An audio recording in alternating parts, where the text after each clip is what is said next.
අයිබෝන් යථාර්ථවාදීව ලෝකෙ දෙස බලන්නට සත්‍ය සිදුවීම් සම්පින්ඩනයක පුවත් දිගහැරුම ශ්‍රද්ධාහයතිය ප්‍රධාන ප්‍රවෘත්ති විකාශය සමගින් මම රවින්දුරේෂ් මදුරංග ප්‍රථමයෙන් අවධානය දවසේ තතුරගත් ප්‍රධාන ප්‍රවෘත්ති ශීර්ෂ පාඨ වෙත. සම්බුද්ධ ශාසනයේ වැදගත් සිදුවීම් රැසක් සිදු වූ උතුම් ඇසරපුර පසළොස්වක පොහෝ දිනය අදයි. මාස 3කට පසු පොහෝ දිනේ වෙහෙර විහාරස්ථානවල ආගමික වැඩසටහන්. ඡන්ද අයිතිය පැහැර නොහරින්න මැතිවරණ කොමිසමේ සභාපතිගෙන් ඉල්ලීමක්. සෞදි අරාබියේ කොවිඩ් ව්‍යාප්තිය ඉහළට ආසාදිතින් ලක්ෂ 2 ඉක්මවයි. ලොවාසී මෙන්ම ලක්වාසී සැදැහැති බෞද්ධ ජනතාවට වැදගත් සිදුවීම් රැසක් සිදු වූ උතුම් ඇසළ පුන් පොහෝ දිනය අදයි. එවෙනුවෙන් මෙවර ශ්‍රද්ධා පෝදා විකාශය සැදැහැති ඔබ වෙනුවෙන් විකාශය කෙරෙනවා. විවහාර මාස ක්‍රමයට අනුව ජූලි මාසයට යෙදෙන්නේ පින්බර ඇසළ පුන් පොහෝ දිනයයි. ලෝවාසී සැදැහැති බෞද්ධ උවැසියන් හට පමණක් නොව දෙව්ලොව දෙවියන් හටද ඉතාමත් වැදගත් සිදුවීම් රැසක් පින්බර ඇසළ පුන් පොහෝ දිනේදී සිදුව තිබෙනවා. ඇසළ සඳ අහස් කුස උදාවන විට සත්‍ය සොයා ගොස් විමුක්තිය උදා වූ අසිරිමත් දම්රුවන සඟරුවන පහළ වී තෙරුවන සපිරුණු උත්තරීතර දිනය අපගේ සිහියට නැගෙයි. දෙව්ලොව බඹුන්ගේ සාතුනාදයෙන් ඉසිපතන නම් අපරාජිත ශෘද්ධ භූමිය මත ප්‍රථම දම්සක් දෙසුම් පැවැත්වූයේ අද වැනි දිනකදීය.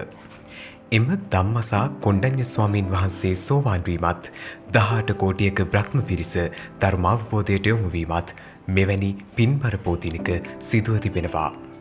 චතුරාර්ය සත්‍ය විවරණය වූ උතුම් දම්පත තුළින් විමුක්තිය විවර කර ගැනීමේ මඟ ලොවට මුලින්ම විවර කිරීම ඇසළ පුන් පොහෝ දිනේ ප්‍රධාන වැදගත්කමයි. සන්තුසිත දෙව්රජව තුසිත දෙව්ලොව වැඩ සිටි අප මහා බෝසතාණන් වහන්සේ පස්මහා බැලුම් බලා මනුලොව මහා මායා බිසව කුස පිළිසිඳගත්තේත් 29 වසරක් රජ සැප සමග වාසය කොට සතර පෙරනිමිති දැක නුවණින්ම විමසා ගිහි දිවි අතහැර අභිනිෂ්ක්‍රමණය කළේත් අද වැනි උතුම් පොහෝ දිනකදීය. එසේම භාග්‍යවතුන් වහන්සේ ප්‍රමුඛ පස්වග භික්ෂුන් වහන්සේලාගේ ප්‍රථම වස්වාසයට එළඹීම ඉසිපතනයේදී සිදු වූයේත් ඇසළ පොහෝ දිනකදීය.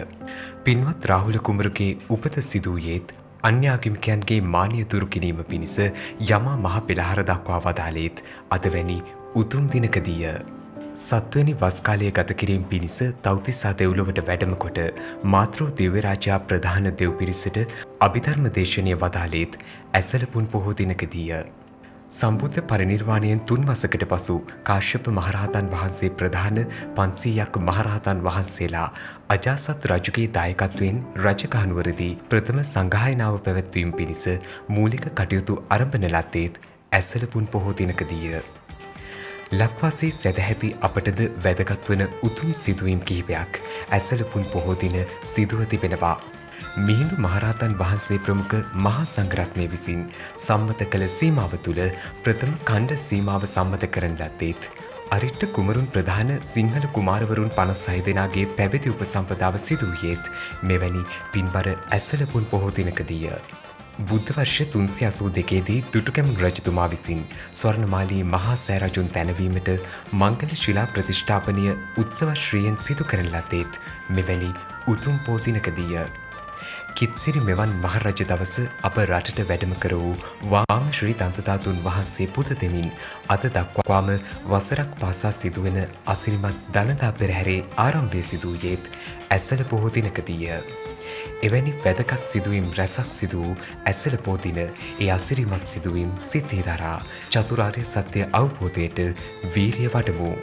මෙවර උතුම් ඇසළ පොහෝ දිනය නිමිති කරගෙන ශ්‍රද්ධා රූප වාහිනියත් ලක්විරු ගුවන්විදුලියත් ඔස්සේ පෝදා සදහම් විකාශය අද දවස පුරා විකාශය කෙරෙනවා.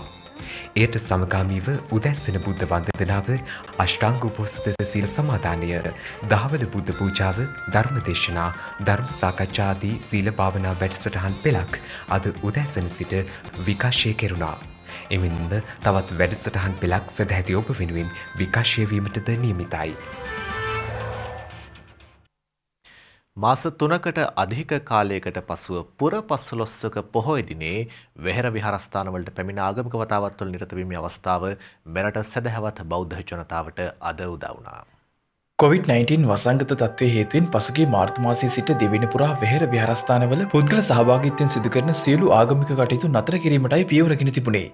කෙසේ වෙතත් පසුගිය මාස 12 වනදා සිට සෞඛ්‍ය අමාත්‍යාංශය සෞඛ්‍ය ආරක්ෂිත ක්‍රමවේදවලට හා සීමිත පිරිසකගේ සහභාගීත්වයෙන් ආගමික ස්ථානවල සිදු කරන කටයුතු වලට අවසර ලබා දුන්නා. එම කටයුතු සෞඛ්‍ය ආරක්ෂිත ක්‍රමවේද අනුගමනය කරමින් හා සීමිත පිරිසකගේ සහභාගීත්වයෙන් මෙන්ම මහජන සෞඛ්‍ය පරීක්ෂකවරුන්ගේ අධීක්ෂණ යටතේ සිදු කරන ලෙසයි උපදෙස් ලබා දී ඇත්තේ.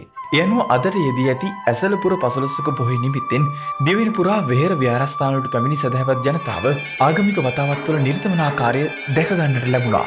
මේ අද මහනුවර ඓතිහාසික ශ්‍රී දළදා මාලිගාව වන්දනාමාන කිරීමට පැමිණි සදහැවතුන්.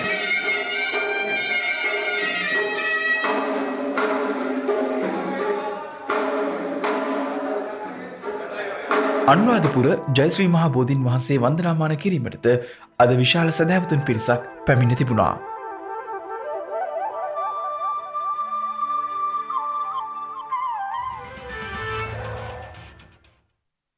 තමකන්ද මහමෙවුනාව භාවනා අසපුවේදී කරන ලද උතුම් ශ්‍රී සම්බෝධි සෑරජාණන් වහන්සේ ගෞතම බුද්ධ ශාසනයට පූජා කිරීමේ පුණ්‍ය මහෝත්සවය ඊයේ සිදු කෙරුණා. තඹකන්ද මහමෙවුනාව භාවනා අසපුවේ ඉදිකරනු උතුම් සෑරජාණන් වහන්සේ ගෞතම බුද්ධ ශාසනයට පූජා කිරීමේ මෙම පුණ්‍ය මහෝත්සවයට සමගාමීව විශේෂ පුණ්‍ය කටයුතු කිහිපයක්ම සිදු කෙරුණා. ජූනි මාස 22 වනදා ශ්‍රී සම්බෝධි සෑයේ කොත් වහන්සේ තඹකන්ද භාවනා අසපුවට වැඩම කරවීම සිදු වුණු අතර එය සදහැතියන් වෙනුවෙන් තෙදිනක් පුරාම වන්දනාමාන කිරීම උදෙසා කටයුතු යොදා තිබුණා. එමෙන්න ජූනි මාස 23 වනදා සෑයෙහි තැන්පත් කිරීම සඳහා ධාතුන් වහන්සේලා අසපු භූමියට වැඩම කරවීම සිදු වුණු අතර එම ධාතුන් වහන්සේලා වන්දනාමාන කිරීම සඳහා ජනතාවට අවස්ථාව හිමි වුණේ ජූනි මාස 29 වනදායි. ජූනි මාස 30 වනදා ශ්‍රී සම්බෝධි සෑරජාණන් වහන්සේගේ ධාතු ගර්භයෙහි නිදන් වස්තු තැන්පත් කිරීමට සහ ධාතු ගර්භය දැක වන්දනාමාන කිරීම උදෙසා සදැහැති ජනතාවට අවස්ථාව උදා කර දී තිබුණා. එමෙන්ම ශ්‍රී සම්බෝධි සෑරජාණන් වහන්සේ උදෙසා කොත් වහන්සේ පැළඳවීමද එදිනම සිදු කෙරුණා. ජූනි මාස 2 වනදා සවස බෝධි වන්දනාව සහ සර්ව රාත්‍රික පරිත්‍රාණ ධර්මදේශනාව පැවැත්වීමටයි කටයුතු යොදා තිබුණේ. මෙම වැඩසටහන් මාලාවෙන් අනතුරුව පින්වත් ලොකු ස්වාමීන් වහන්සේගේ අනුශාසනා මත ශ්‍රී සම්බෝධි මහා සෑරජාණන් වහන්සේ ගෞතම බුදු සසුනට පූජා කිරීමේ පුණ්‍ය මහෝත්සවය පැවැත්වුණේ ඊයේ දිනේදී. එහිදී මහා සංඝරත්නය උදෙසා උදැසන සහ දහවල සංඝගත දක්ෂිනාවක් පැවැත්වුණා. මෙම සෑම පුණ්‍ය කටයුත්තක්ම රටෙහි පවතින වාතාවරණය හේතු කර ගනිමින් සෞඛ්‍ය ආරක්ෂිත ක්‍රමවේදවලට අනුගතවයි සිදු කෙරුණේ.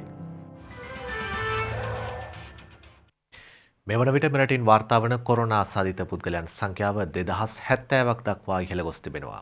ඒ අද දිනේ හඳුනාගත් නව ආසාදිතයාත් සමගයි. එම පුද්ගලයා බංග්ලාදේශයේ සිට මෙරටට පැමිණි අයෙක් බවයි වාර්තා වන්නේ. මේ අතර ඊයේ දිනේදී නව ආසාදිතයන් 30 දෙනෙකු හඳුනාගෙන තිබුණා. ඊයේ දිනේදී හඳුනාගත් ආසාදිතයන් තිදෙනාගෙන් දෙදෙනෙක් මැඩගස්කරේ සිටද එක් අයෙක් මාලදිවයිනේ සිටද මෙරටට පැමිණ ඇති බවයි වාර්තා වන්නේ. මෙවන විට COVID-19 වෛරසය ආසාදනය වී සුවය ලැබූ පුද්ගලයන් සංඛ්‍යාව 1885ක්. එමෙන්ම වෛරසය ආසාදනය වූවන් 174 දෙනෙකු දිවයිනේ රෝහල් කිහිපයක ප්‍රතිකාර ලබන බවයි වසංගත රෝග විද්‍යායකකය සඳහන් කළේ. රෝහල් වල වෛරස් ආසාදිතයන් යැයි සැක සහිතව ප්‍රතිකාර ලබන පුද්ගලයන් සංඛ්‍යාව 46ක් වන අතර මේ දක්වා මෙරටින් වාර්තා වන මරණ සංඛ්‍යාව 11ක්. මේ අතර කොටහෙන ජින්තුපිටිය ප්‍රදේශයෙන් කොරෝනා ආසාදිතයෙකු හඳුනා ගැනීමත් සමග කඳකඩු නිරෝධායන මධ්‍යස්ථානය වෙත යොමු කළ 154 දෙනාකින් 50 දෙනෙකුගේ PCR පරීක්ෂණ සිදු කර තිබෙනවා. එම සියලු දෙනාගේ පරීක්ෂණ වාර්තාවලින් තහවුරු වී ඇත්තේ ඔවුන්ට කොරෝනා වෛරසය ආසාදනය වී නොමැති බවයි. කෙසේ වෙතත් ඔවුන් තවදුරටත් සති 2ක නිරෝධායන කාලයකට යටත් කෙරෙන බවයි සෞඛ්‍ය අමාත්‍යාංශය සඳහන් කරන්නේ. කිසිවෙකුට පැහැර ගැනීමට නොහැකි ඡන්ද අයිතිය පැහැර නොහරින ලෙස මැතිවරණ කොමිෂන් සභාවේ සභාපති මහින්ද දේශප්‍රිය මහතා ජනතාවගෙන් ඉල්ලීමක් කරනවා. ඔහු පවසන්නේ ඡන්ද අයිතිය කිසිවෙකු විසින් පැහැර හරිනවා නම් එය ඔහු විසින් සිදු කරන අනුවන ක්‍රියාවක් බවයි. ගාල්ල ප්‍රදේශයේ පැවති වැඩසටහනකින් අනතුරුව මාධ්‍ය වෙත අදහස් දක්වමින් සභාපතිවරයා මෙම අදහස් පළ කළා. අපි ඡන්ද විසීම නිශ්‍යාකාරව තියාගන්න ඕන නම් අපි කරන්න ඕන දේ තමයි නිරන්තරයෙන් මුහුණු ආවරණය පෙළඳගෙන සිටීම, අත් පිරිසුදු කිරීම, මීටරේ දුර තියා ගැනීම වගේ සියලුම කටයුතු වලින් සෞඛ්‍ය මාර්ග උපදේශ අනුව කටයුතු කිරීමෙන් මේක වළක්වා ගන්න ඕනේ. ඒක වළක්වා ගැනීම ඇරෙන්න වෙනත් කිසිම විකල්පයක් නැහැ. මේ ඡන්ද විසීමක් ගෝස්තුපා තියන්න. ජනතාව තමන්ගේ අයිතිය පැහැරහරිනවා නම් ඒක ජනතාවගේ වරදක්. ලංකාවේ ජනතාවට කාටවත් පැහැරගන්න බැරි තමන්ට තියෙන වටිනාම අයිතිය තමයි ජීවිතේ. ඊගාවට ඒ වගේ වැදගත් තමයි ඡන්ද අයිතිය. දුප්පත් පොහොසත් උගත් නූගත් ස්ත්‍රී පුරුෂ ජාතිය ආගම භාෂාව කිසිදු ආකාරයක ભેදයක් නැතුව හැමෝටම ලැබෙන ඡන්ද බලය යම් කෙනෙක් අතාරිනවා නම් ඔහු කරන්නේ තමන්ගේ මූණත් එක්ක තරහට නාය කපාගත්තා වගේ වැඩක්. ඒක නිසා අපි සියලු දෙනාටම කියනවා එන්න ඡන්දේ දාන්න. තමන් කැමති කෙනෙකුට ඡන්දේ දාන්න. කොළඹ වරායේ ජයබහලු පර්යන්තයේ සහ නැගෙනහිර පර්යන්තයේ සංවර්ධන ව්‍යාපෘති සම්බන්ධයෙන් උද්ගත වැති තත්ත්වය විමර්ශනය කර වාර්තාවක් ඉදිරිපත් කිරීම සඳහා ජනාධිපති ගෝඨාභය රාජපක්ෂ මහතා විසින් පංච පුද්ගල කමිටුවක් පත් කර තිබෙනවා. ජනාධිපති මාධ්‍යංශය සඳහන් කළේ වරාය නාවික කටයුතු අමාත්‍යාංශයේ ලේකම් MMPK මායදුන්න මහතාගේ සභාපතිත්වයෙන් එම පංච පුද්ගල කමිටුව පත් කර ඇති බවයි. මෙම පංච පුද්ගල කමිටුවේ අනිත් සමාජිකින් වන්නේ කාර්මික අපනයන හා ආයෝජන ප්‍රවර්ධන අමාත්‍යංශයේ ලේකම් මාපා පතිරණ මහතා, මාර්ග හා මහාමාර්ග අමාත්‍යංශයේ ලේකම් ආර් ප්‍රේමසිරි මහතා, විදුලි බල හා බලශක්ති අමාත්‍යංශයේ ලේකම් වසන්ත පෙරේරා මහතා සහ වරාය අධිකාරී සභාපති විශ්‍රාමික ජෙනරාල් දයා රත්නායක යන මහත්වරුයි. ජය බහලු පර්යන්තයට අදාළ ප්‍රසම්පාදන ක්‍රියා පටිපාටිය හා ඒ ආශ්‍රිත ගැටලු අධ්‍යයනය ශ්‍රී ලංකා වරාය අධිකාරියට අයත් ජයබහලු පර්යන්තයේ ගැඹුරු නැංගුරම් ධාරිතාව වැඩි කිරීම හා නවීකරණය පිළිබඳ කැබිනට් තීරණ සහ 2017 වසරේ ජූලි 26 වන දින ගනු ලැබූ කැබිනට් තීරණ පිළිබඳව මුදල් අමාත්‍යවරයා කළ නිරීක්ෂණ අනුව සිදුවෙනවාද යන්ත්‍රෝපකරණ ගෙන්වීමට පෙර ජයබහලු පර්යන්තයේ වැඩි දියුණු නොකළේ ඇයි ශ්‍රී ලංකා රජය සහ සෙසු රාජ්‍ය සමග කොළඹ වරාය විශේෂයෙන් නැගෙනහිර පර්යන්තය සම්බන්ධයෙන් එළඹ ඇති ගිවිසුම් පිළිබඳ අධ්‍යයන සහ වෙළඳ නාවික සහ දේශීය විදේශීය ආයෝජන තුළින් උපරිම ප්‍රයෝජනයක් ගත හැකි වන ආකාරයෙන් ඉහත සඳහන් පර්යන්ත දෙක සංවර්ධනයට යෝජනා ඉදිරිපත් කිරීම යනාදී කාර්ය මෙම කමිටුවට පැවරී තිබෙනවා. ඒ අනුව ඊයේ දින සිට දින 45ක් ඇතුළත අදාළ කමිටුව රේකීය අමාත්‍යාංශ සහ පාර්ශවකරුවන් සම්බන්ධ කරගනිමින් කමිටු වාර්තාව සකස් කළ යුතු වනවා. සහස්‍රක අභියෝගතා සංස්ථා සංයුක්ත ගිවිසුම හෙවත් MCC ගිවිසුම සමාලෝචනය කිරීම සඳහා පත් කරනු ලැබූ කමිටුවේ සමාජිකයන් ඊයේ රජයේ ප්‍රවෘත්ති දෙපාර්තමේන්තුවේදී මාධ්‍ය හමුවකට එක් වුණා. එහිදී MCC ගිවිසුම සමාලෝචන කමිටු සභාපති මහාචාර්ය ලලිත සිරි ගුණරුවන් මහතා සඳහන් කළේ එම ගිවිසුම ක්‍රියාත්මක කිරීමට ද ඇති ක්‍රමවේදය ශ්‍රී ලංකාවට පිළිගත නොහැකි බවයි. වැදගත්ම දේ තමයි මේකේ අපිට සටහන් වෙච්ච මේක ණයක් නෙමෙයි ආධාරයක්. කොට සහස්‍රක අභියෝගතා සමායතන යෝජනාවලිය හරහා ලංකාවට හම්බ වෙන සල්ලි ණය නෙමෙයි. ආපසු ගෙවන්න අවශ්‍ය නැහැ. එතකොට මූලිකවම අපිට එන නිරීක්ෂණය තමයි අපේ රටේ සංවර්ධනයට අදාළ ගැටලු තියෙනවා නම් निराකරණය කරගන්න. ඒ ගැටලු කොහොම හරි निराකරණය කරගන්න ඕන නම් ප්‍රමුඛතා පදනමින් ඒ ගැටලු ටික හඳුනාගෙන තියෙනවා නම් ඒ ගැටලු සඳහා निराකරණය කරගන්න මුදල් අවශ්‍ය නම් ඒ මුදල් අපිට රට ඇතුලේ සපය ගන්න අසීරු නම් එහෙනම් විදේශයකින් ණයක් ගන්නවට වඩා විදේශයකින් ආධාරයක් ගන්න එක හොඳ. ඒක බොහොම සරල මතු පිටින් හොඳටම පේන සාධකයක්. හැබැයි අපිට තේරිච්ච දේ තමයි මේක මේ ඒ වගේ සසඳලා සමාන්තරව ගන්න පුළුවන් දෙයක් නෙමෙයි කියලා. ඒකට හේතුව මේ දක්වා USAID එකෙන් දීපු ආධාර වේවා වෙන රටකින් දීපු ආධාර වේවා ඒවත් එක්ක මේ MCC ආධාරය සමාන්තරව සලකන්න බෑ. මොකද ඒක ඇතුලේ ඒ ආධාර ලබා ගැනීමට අවශ්‍ය කොන්දේසි මාලාව. ඒ කොන්දේසි මාලාව අපි තෘප්ත කරන්න. එතකොට ඒ කොන්දේසි මාලාව අභ්‍යන්තරයේ විශ්ලේෂණය කරගෙන යනකොට තමයි අපට බොහොම පැහැදිලිව පේන්න ගියේ මේකේ තියනවා කියලා ඒ කොන්දේසි අතරේ ගැටලු හුඟක් තියනවා කියලා. මේ ගිවිසුමේ කියනවා ඔය ඩොලර් මිලියන 480 ප්‍රදානය ලැබුණම ඒක කළමනාකරණය කරන්නේ ඔය ක්‍රමයට නෙමෙයි. රජයට අතේ දුරින් තියෙන රජයේ කියන ආයතනයක් හදලා. ඒකට ඒගොල්ලෝ නමක් දීලා තිනවා MCA ශ්‍රී ලංකා කියලා. MCA ශ්‍රී ලංකා කියන එක කොම්පැනියක්. ඇත්ත තමයි මේ කොම්පැනියේ අධ්‍යක්ෂක මණ්ඩලයට දාලා ඉන්නේ ඡන්ද බලයේ හිමියයි රජයේ නිලධාරි තමයි.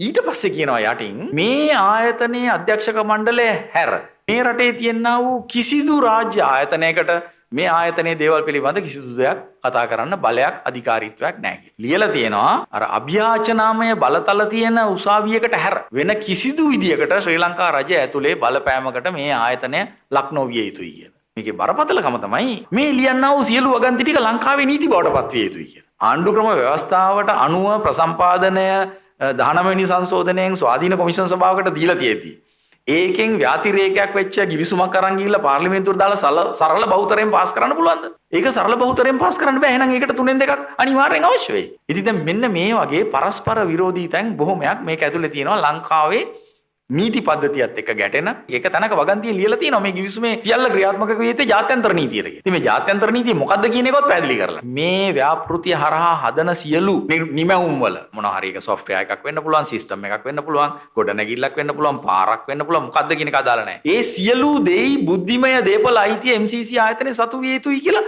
අපි ලව්ව අසංකරව ගන්නවා. ඉතින් මේක දාලා පාර්ලිමේන්තුවේ පනතක් විදිහට පාස් කරාම මේ රටේ ඇඟ බැඳෙන්නේ නැද්ද? ඒ නිසා මේ වාර්තාව අපි ලියලා තියෙන්නේ මේ විදියට කරන්න හොඳ නෑ මේක.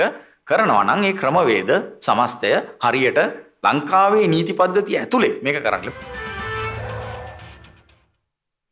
එලාර රජ දවස පටන් කුඹුරුවක් කර දහස් ගණනක් අස්වද්දන්නට ජලය ලබා දුන් මහා වැවක් අද වන විට විනාශ වෙමින් පවතිනවා. පැරණන් හොරව් පතාන යන නමින් හඳුන්වනු ලැබූ පොරපොතාන මහා වැවයි මෙලෙසින් විනාශ වෙමින් පවතින්නේ. අද වන විට වැවක් නොපෙනෙන මට්ටමින් මේ හොරෝ පොතාන මහ වැව ජපන් ජබර හා විවිධ ශාකවලින් පිරී ගොස් තිබෙනවා. ප්‍රදේශවාසීන් පවසන්නේ ජපන් ජබර හේතුවෙන් වැව පිට්ටනියක් ආකාරයට පෙවුණුනද එම පාසි යටින් ජලය තිබීම නිසා වනසතුන් පමණක් නොව මිනිස් ජීවිත පවා අනතුරේ හෙළෙන බවයි. මේ වන විටත් පිට්ටනිය හා වැව හරියාකාරව හඳුනා ගැනීමට නොහැකිව මෑත කාලයේ මිනිස් ජීවිත 3ක් බිලිගෙන තිබෙනවා. කැලේ වෙලා තියෙන්නේ මේ වැව මේ හොඳට ජඹුරට තියෙනවා. දැන් ඔක්කොම මේ වැහිලා පොළොරඩු පාත් වෙලා මේ වැවේ අඩි 5ක් 6ක් විතර ඔක්කොම මේ වෙලා තියෙන්නේ. දන්නේ නැති කට්ටිය ඉතින් නාන්න ඇවිල්ලා බැස්සහම මේ කිල්ල මැරෙන කට්ටියක් ඉන්නවා. අක්කර අඩි 6600ක පමණ ජලය පිරවිය හැකි මෙම වැවෙන් කුඹුරු අක්කර 600කට වැඩි ප්‍රමාණයකට යල හා මහ කන්න දෙක අස්වද්දන්නට ජලය ලබා දිය හැකි බවයි ප්‍රදේශවාසීන් පවසන්නේ. මෙම වැවෙහි පැරණි සොරව් 7ක් තිබී ඇති බවත් එය අද වන විට විනාශයට ගොස් ඇති අයුරු දක්නට ලැබෙන අතර අද වන විට නාන මංකඩ 3කින් හා සොරව් 2කින් සමන්විතයි. සොරව් ගොඩවීම නිසා කුඹුරු වෙත ජලය ගෙන යාම අසීරු කාරණයක් බවයි ගොවීන් පෙන්වා දෙන්නේ. මෙම වැව නිසි අයුරින් ප්‍රතිසංස්කරණයක් වන්නේ නම් කිව්ලේකඩ සමගි වැව ගල්කඩවල හොරෝපොතාන නගරය ගෙවල් 20 ගල්කන්ද තිරප්පනි ආදී ගම්මාන 10කට අමතරව පරංගියාවාඩිය දියතිත්තෑව හඹගම යන ගම්මානවලට ජලය ලබා දීමටත් තවත් කුඹුරු අක්කර 1000කට වැඩි ප්‍රමාණයක් අස්වැද්දීමටත් හැකි බවයි ප්‍රදේශවාසීන් වැඩිදුරටත් සඳහන් කළේ. එම නිසා කඩිනමින් මෙම වැව ප්‍රතිසංස්කරණය කර නැවත ජනතාවට ප්‍රයෝජනට ගැනීමට සලසා දෙන ලෙසයි ඔවුන් ඉල්ලා සිටින්නේ.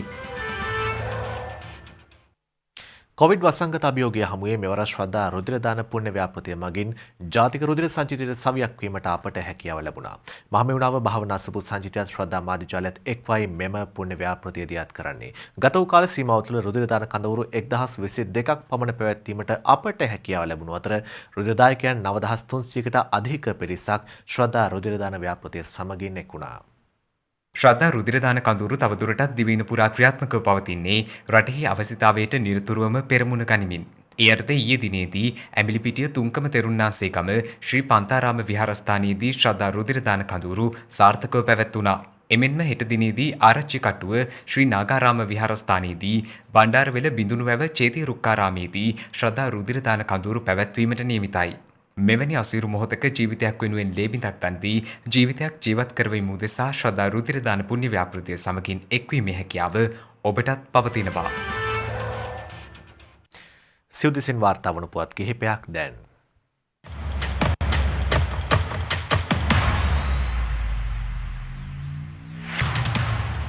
ජූලි මස 7 වනදා එනම් ලබන අඟහරුවාදා සිට ශ්‍රී ලංකා ග්‍රහලෝකාගාරයේ මහජනතාව වෙනුවෙන් විවෘත වන බවයි එහි අධ්‍යක්ෂ කේ අරුණ ප්‍රභා පෙරේරා මහතා පවසන්නේ. ඒ සෞඛ්‍ය හා රජය විසින් පනවා ඇති සෞඛ්‍ය විධිවිධානවලට අනුකූලවයි.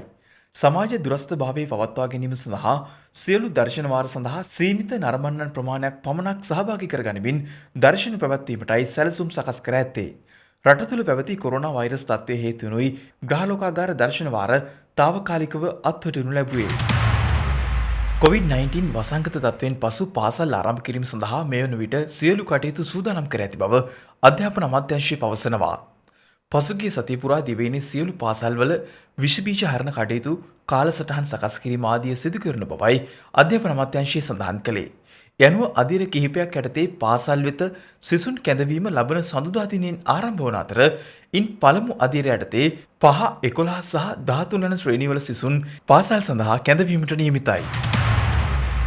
ප්‍රමිතියෙන් තොර දඟර කම්බි සොයා වැටලීම් ආරම්භ කර ඇති බව පාරිභෝගික කටයුතු පිළිබඳ අධිකාරිය පවසනවා. එම අධිකාරිය සඳහන් කළේ දැනට වෙළඳපොලේ පවතින ඇතැම් වාහනේ දඬු නියම ප්‍රමිතියට නොමැති අතර ඒවායේ නියමිත බරද නොමැති බවට පැමිණිලි ලැබී ඇති බවයි. ඒ අනුව විවිධ ප්‍රදේශවලින් ලද පැමිණිලි මත අදාළ වැටලීම් ආරම්භ කිරීමට පියවරගත් බවයි ඔවුන් පෙන්වා දෙන්නේ. එමෙන්ම දෙවෙනි සෑම දිස්ත්‍රික්කයක්ම ආවරණය වන පරිදි සෑම වාදන නිෂ්පාදනාගාරයකින්ම ලබාගත් සාම්පල පරීක්ෂණ සඳහා යොමු කර ඇති බවද එම අධිකාරිය පෙන්වා දෙනවා. මේ අතර ප්‍රමිතියට අනුකූල නොවන ආකාරයෙන් දඟර වාහන නිෂ්පාදනය කරන්නන් සහ අලෙවි කරන්නන්ට එරෙහිව නීතිමය පියවර ගන්නා බවයි පාරිභෝගික කටයුතු පිළිබඳ අධිකාරිය වැඩිදුරටත් සඳහන් කරන්නේ.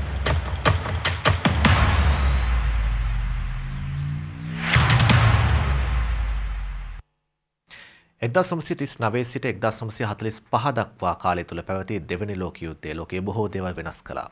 මේ කාලේ සිදුවුණු අමිහිරි සිදුවීම් වල මතකයන් සමග ජීවත් වන පිරිස් මේ ලෝකයේ ඕන තරම් ඉන්නවා. මේ අපට හමු වුණු එවන් තවත් එක් කතාවක්.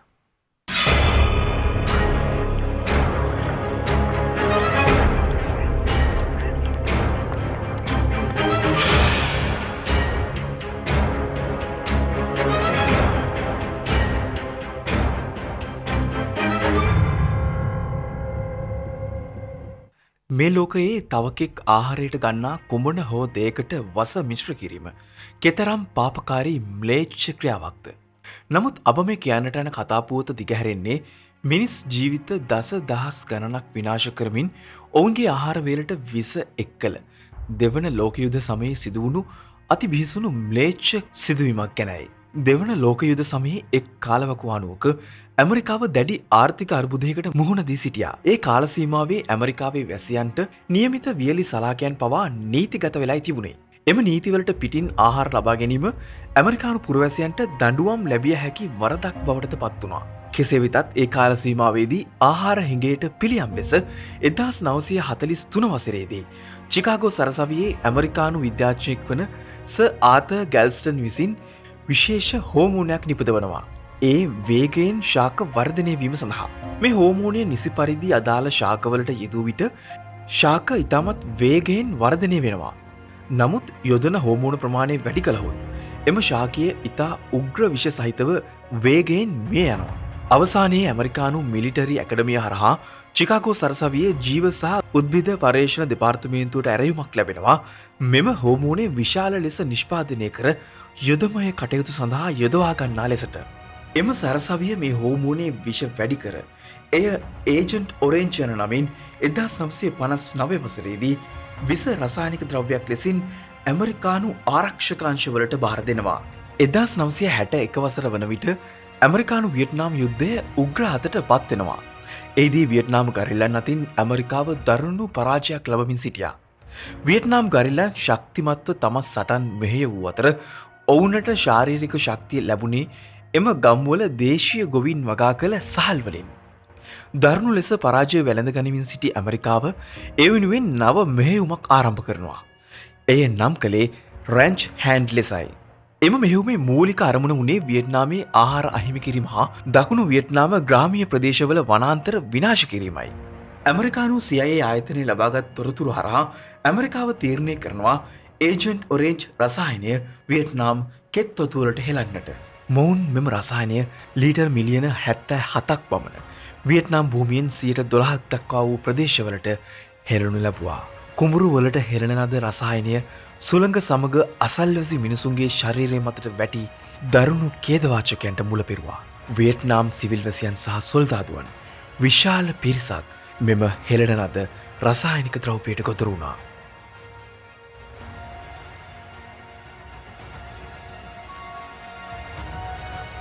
කිසිම දෙයක් නොදන්නා කුඩා තරුවාගේ සිට වැඩිහිටියන් සතුන්ට ඉතාමත් ශෝකදායී දුක්ඛිත මරණයක් ළඟා වුණා. ඒ විෂ රැඳුණු ආහාර පරිභෝජනය කළ මිනිසුන් පරම්පරා 3ක් ගත වෙලා මේ මිහිතලයට බිහි කරන්නේ ජාන විකෘතිතාවලින් යුතු දරුවන්ය.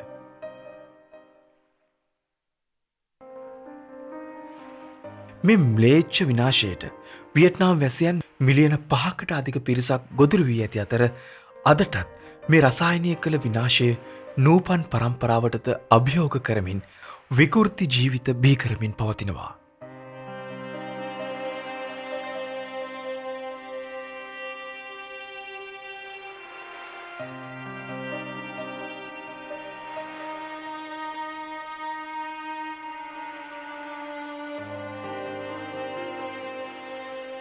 මේ අප ජීවත්වන ලෝකයේ දරුවන්ද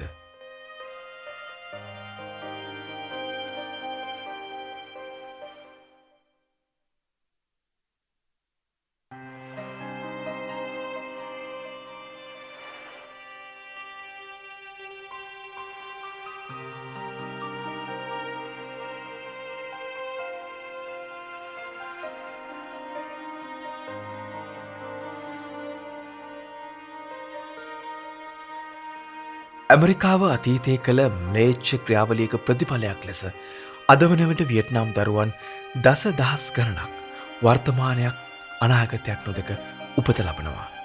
මිනිසා වෙනුවෙන් මිනිසා වෙනුවට බලයට ලෝභීව කෙතරම් ශිෂ්ටයයි පැවසුවත් මිනිසා මෙතරම් ම්ලේච්ඡත්වයට පත්වන්නේ කොහොමද?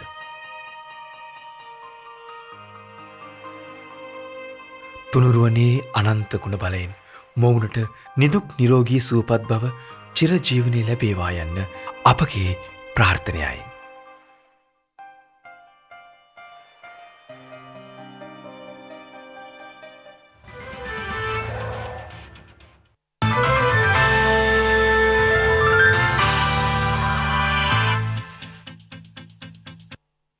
සෞදි අරාබියේ සමස්ත කොවිඩ් ආසාදිතයන් සංඛ්‍යාව 2 ලක්ෂය ඉක්මවා ගොස් තිබෙනවා. ඊයේ දිනය තුළ එරටින් නව ආසාදිතයන් 4193 දෙනෙකු හඳුනාගෙන ඇති අතර ඒ අනුව එරට සමස්ත ආසාදිතයින් සංඛ්‍යාව 2,08,101ක් දක්වා ඉහළ ගොස් තිබෙනවා. විදෙස් වාර්තා සඳහන් කළේ එරටින් ගත වූ පැය 24 තුළ නව මරණ 50ක් වාර්තා වීමත් සමග මේ වන විට එරට මුළු මරණ සංඛ්‍යාව 1,802ක් දක්වා ඉහළ ගොස් ඇති බවයි. මේ අතර ඇමරිකාවේ ප්‍රාන්ත 7කින් වාර්තාගත ලෙස කොරෝනා ආසාදිතයින් සහ මරණ ඉහළ යාමත් සමග ෆ්ලොරිඩාවේ සුප්‍රකට මයාමි වෙරළාසන නගරයේ ඇඳිරි නීතිය පනවා තිබෙනවා. ගත වූ පැය 24 තුළ ඇමරිකාවෙන් නව ආසාදිතයින් 54904ක් වාර්තා වී ඇති අතර එරට මුළු ආසාදිතයින් ගණන 28,90,588ක් දක්වා ඉහළ ගොස් තිබෙනවා.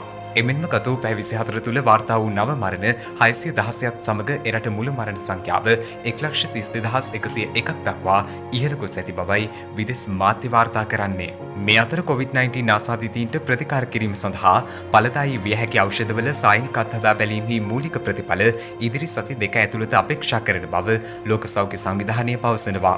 එහි ප්‍රධානී ට්‍රෙඩොස් ඇඩනම් මහතා සඳහන් කළේ කොවිඩ් එන්නත් මහා පරිමාණින් බෙදා හැරීමට සූදානම් වන්නේ කවදාද යන්න අනුව අනාවැකි පළ කිරීම අඥාන දෙයක් බවයි.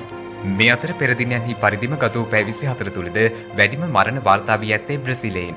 ඊයේ දිනේදී බ්‍රසීලයෙන් ආසාදිතයින් 41988ක් වාර්තා වන අතර මරණ සංඛ්‍යාව 1264ක්. එමෙන්ම මේ වන විට ආසාදිතයින් 15,43,341ක් වාර්තා වී ඇති අතර සිදු ඇති මරණ සංඛ්‍යාව 63,254 ඉක්මවා තිබෙනවා.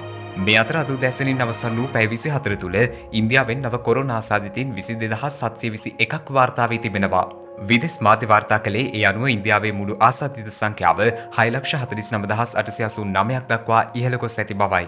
එමෙන්ම ගත වූ පැය 24 තුළ වාර්තා වූ නව මරණ 444ත් සමග එරට මුළු මරණ සංඛ්‍යාව 18,699ක් දක්වා ඉහළ ගොස් තිබෙනවා.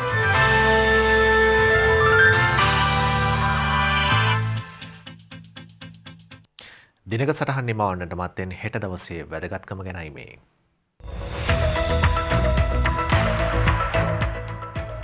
හෙට ජූලි මස 5 වනදා පෙර පර භාෂාවන් ප්‍රගුණ කළ ශාස්ත්‍රූවරයෙකු, නීතිඥවරයෙකු, විනිසුරුවරයෙකු මෙන්ම ව්‍යවස්ථාදායක මන්ත්‍රණ සභාවේ මන්ත්‍රීවරයෙකු ලෙස කීර්තියක් දරූ ජේම්ස්ද අල්විස් පඬිතුමා අභාව ප්‍රාප්ත වී ඇත්තේ 1878 ජූලි මස 5 වන දිනයි. එතුමා පුවත්පත් රැසකට ලිපි සපයා ඇති අතරම ග්‍රන්ථ රැසක්ද රචනා කර තිබෙනවා.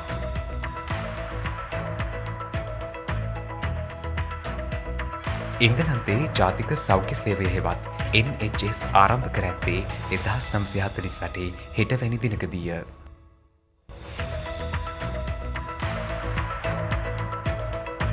ඉන්දුනීසියාවේ පළමු ඍජු ජනාධිපතිවරණය පවත්වා ඇත්තේ 2004 ජූලි 5 වන දිනයි. එය වට දෙකකින් පවත්වා ඇති අතර අනෙක් වටය 2004 සැප්තැම්බර් 20 වන දින පවත්වා තිබෙනවා. සුසිලෝ බම්බැං යුදයොනෝ දෙවන වටයෙන් පසු ජනාධිපති බවට පත්ව තිබෙනවා.